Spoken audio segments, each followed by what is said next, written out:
Hi guys, this is Coach Amo Rivera, one of the top distributor ng Salveo Barley Grass. So pupunta muna kami ngayon sa main office para kunin ang aming stocks.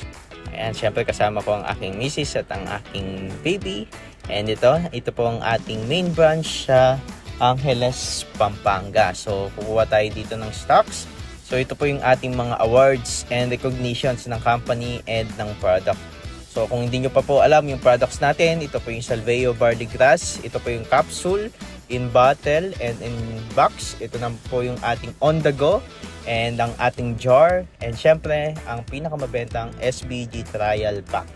So ito na po ang ating pipick upin na products today, 2,000 pieces ng trial pack. Ayan, so kung interested din po kayong maging distributor ng Salveo Barley Grass, is i-message nyo lang po kami and kami po mismo ang magtuturo sa inyo kung paano nyo gagawin yung negosyo na to. Ayan, so pwedeng nyo po itong gawin through online using our dropshipping system. Ayan, tuturuan po namin kayo kung paano kayo magbebenta online. Let's go!